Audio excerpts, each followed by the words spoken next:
हमारे खुदावंद यीशु की अंजील मुकद्दस मत्ती के मुताबिक उसका 9वां बाब 32 से 38 आयत तक। एक दिन लोग एक असेब ज़दा गूंगे को यीशु के पास लाए और जब पतरूल निकाली गई तो गूंगा बोला और लोगों ने ताज्जुब करके कहा कि इस्राएल में ऐसा कभी नहीं देखा गया।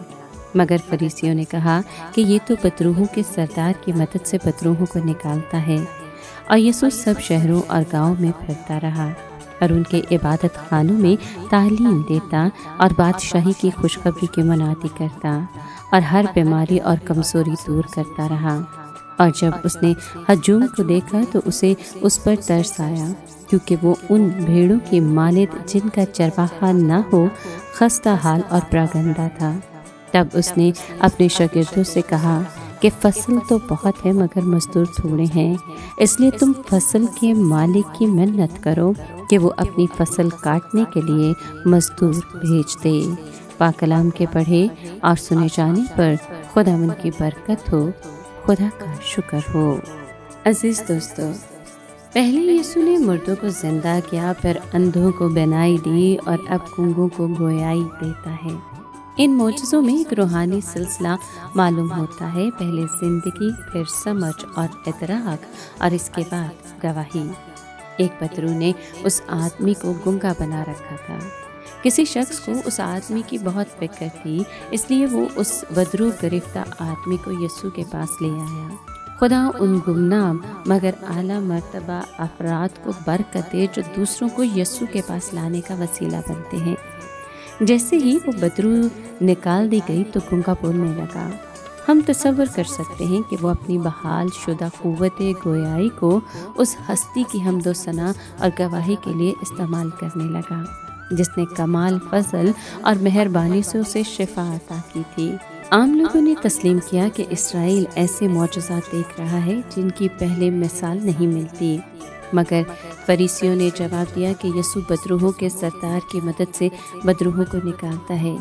यही वो बात है जिसको बाद में यीशु ने वो गुनाह करार दिया जिसकी माफ़ी नहीं हो सकती। वो रूल कुदुस के वसीले से मौजज़े करता था। इन मौजज़ों को शैतान की कुव्वत से मंसूब करना रूल कुदुस के खिलाफ कुफर है। दूसरे लोग मसीह के शिफा बख्श लम्ब से बरकत पा रहे थे, जबकि फरीसी रूहानी तौर पर मुर्दा, अंधे और गूंगे ही रहे। अब इस आयत के साथ ही वो वाक़यात शुरू हो जाते हैं जिनको जलील का तीसरा दौर कहा जाता है। यीशु सारे शहरों और गांवों में फिरता और बादशाही की खुशखबरी की मनादी करता था। मुनादी का मकसद ये वाज़े करना था कि मैं बादशाह हूँ। अगर कौम तौबा करे और मुझे तस्लीम कर ले तो मैं उन पर बादशाही करूँगा। यीशु इसराइलियों के बड़े हजूम को गौर से देख रहा था। उसे महसूस हुआ कि ये लोग हरासा और बेयारो मददगार हैं। वो उन भेड़ों की मादिद थे जिनका चरवाहा ना हो, वो खस्ता हाल और प्रागंदा थे। उसको उन लोगों पर बेहद तरस आया।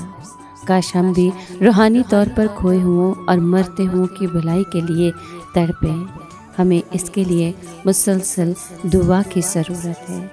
रूहानी फजल को समेटने का बहुत बड़ा काम सामने था, लेकिन मजदूर थोड़े थे। खुदावंद यीशु ने शागिर्दों से कहा कि फसल के मालिक की मिन्नत करो कि वो अपनी फसल काटने के लिए मजदूर भेजे। याद रखें कि ज़रूरत बजाते खुद बुलाहट नहीं बन जाती।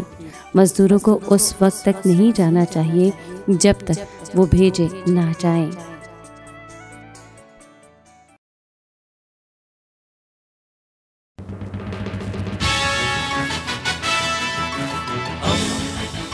दोस्ती का पैगंबर, रेडियो वेरितास एशिया।